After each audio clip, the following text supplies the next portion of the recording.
자, 오늘 쌈밥집 말씀 좀 드려볼까 해요. 쌈밥집. 굉장히 좋은 아이템이라고 생각하거든요. 경쟁력도 있어요. 경쟁력을 만들어내기가 또 어렵지 않아요. 고생을 각오만 하신다면, 조금 수고스러운 거를 각오하신다면, 거기에다가 뭐 반찬을 여러 가지 만드는 걸 좀 좋아하시는 또 그런 점주님들도 계시거든요. 그런 분들한테 쌈밥은 굉장히 매력적이에요. 근데 이게 경계선이 약간 있어요. 백반, 쌈밥, 한정식. 이거 저는 카테고리를 이렇게 세 개로 나누거든요. 근데 저는 다 그게 비슷한 거라고 봐요. 백반은요, 어, 쌈의 특화가 없으면은 그냥 백반류예요. 백반류. 그리고 가격이 제일 저렴하죠. 손님에게 문턱으로 제시하기에는 백반만큼 좋은 게 없어요. 뭐 백반 이렇게 생각하면서 15,000원 이상, 2만 원 이렇게 생각하시는 그런 손님은 없을 거니까요. 백반은 대체로 싼 음식이다. 서민의 음식이다. 또 백반을 다른 식으로 표현하면 시골 밥상 이렇게 표현을 합니다. 그래서 구성은 거의 똑같은데 거기에 쌈이 특화가 돼 있어요. 다양한 쌈 채소를 내줍니다. 그러면 이제 쌈밥집이 되는 거예요. 그러면 뭐 그렇게 생각하셔도 뭐 무방해요.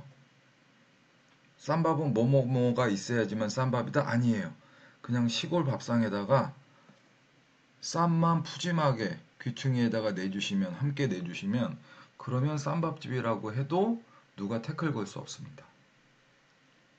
그럼 한정식은 어떻게 되느냐? 한정식은 쌈밥집에 주셨던 반찬들을 큰 그릇에 담아서 인원수대로 먹게끔 양을 조절해서 내주시면 그게 한정식이 돼요.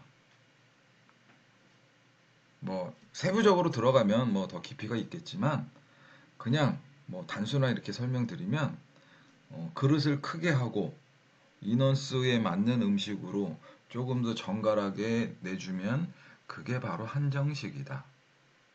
그래서 백반과 쌈밥과 한정식은 어떻게 보면 한 뿌리다. 한 뿌리인데 가격이 이제 달라지는 거죠. 10,000원 밑은 백반, 10,000원에서 15,000원 사이는 쌈밥, 그리고 2만 원 이상, 뭐 15,000원 이상, 2, 3만 원 이렇게 파는 것은 한정식. 이렇게 구분하시면 될 것 같아요. 그래서 오늘은 그 가운데 있는 친구 쌈밥에 대해서 제가 말씀드릴게요. 자, 여러분들 쌈밥집을 가고 싶으세요? 그럴 때 어떤 집을 가고 싶을까요? 뭐가 특화된 쌈밥집? 당연히 쌈채소가 다양한 쌈밥집을 머리에 떠오르실 거예요. 쌈밥집이라 갔는데 쌈이라고는 상추하고 깻잎밖에 없어요. 그게 무슨 쌈밥이에요, 쌈인가요? 고깃집 가도 다 주는 쌈이잖아요.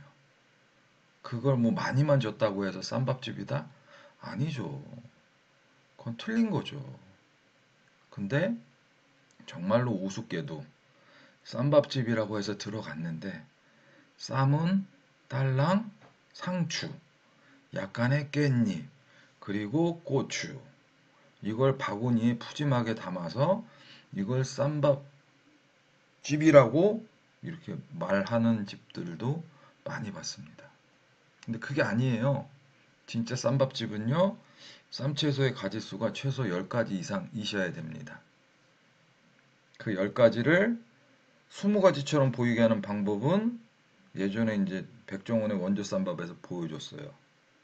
긴 접시에다가 똑같은 거를 좌우로 나눠서 안쪽으로 들어가면서 배치하는 거죠. 그러면 10가지의 쌈인데 언뜻 보면 20가지의 쌈으로 보여요. 그렇게 하시면 됩니다. 아니면 원형 바구니에다가 꽃바구니 만들듯이 쌈을 한 10가지 정도를 이렇게 순서대로 모양대로 꽂아서 한 바구니 크게 내주시면 손님들이 이 집 잘 왔구나. 진짜 제대로 하는 쌈밥집이구나. 그렇게 인정해 주실 수 있어요. 자, 그러면 이제 쌈이 특화되어야 된다. 쌈밥집은. 두 번째, 쌈만 좋으면 뭐예요? 쌈장이 특화가 돼야죠. 쌈장. 쌈장이 좋아야 됩니다. 그냥 된장, 그냥 퍼다가 담으면, 고추장 주면, 그러면 뭐 쌈장 만들어서 그냥 내주면, 그러면 쌈밥집이다? 아니죠. 그렇게 생각하시니까 손님이 없는 거예요. 쌈밥집의 쌈장은요, 뚝배기에 뭐 지글지글 끓게 내주셔도 되고요. 그런 집도 있고요. 뭐 다양한 어떤 뭐 견과류와 섞어갖고 끓여서 내주는 집도 있고요. 정말로 잘 주는 쌈밥집들을 보시면 뭐 우렁이를 잔뜩 넣어서 어? 쌈장이라고 푹 떴는데 거기에 이제 우렁이까지 떠지는 거죠. 그래서 씹는 맛이 풍부한 그런 쌈장을 만들어주는 집도 있고요. 어쨌거나 그냥 장을 주는 게 아니라 제대로 된 쌈장을 주는 게 쌈밥집이다. 이 두 가지가 일단 완성이 돼야 됩니다.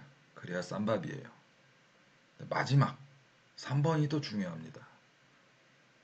아니 그러면 쌈밥이 맨밥에 쌈 위에다가 맨밥을 올려서 쌈장에 들어간 우렁이까지 씹어 먹으면 그러면 그게 쌈밥이냐? 아니죠. 거기에 그 밥 위에 뭔가가 또 올라가야겠죠. 제일 우리가 쉽게 보셨던 게 뭐죠? 바로 제육볶음입니다. 제육볶음이라고 하기도 하고요. 뭐 불고기라고 하기도 하고요. 뭐 거기에 올라가는 거는 하여간 고기 종류면 다 돼요. 고기 종류. 그래서 쌈 위에 밥 위에 고기를 얹어서 그리고 마지막으로 또 그 맛의 풍미를 도와주는 양념 쌈장이 되는 거죠. 그 쌈장까지 해서 한 쌈을 크게 해서 먹는 게 그게 바로 쌈밥입니다.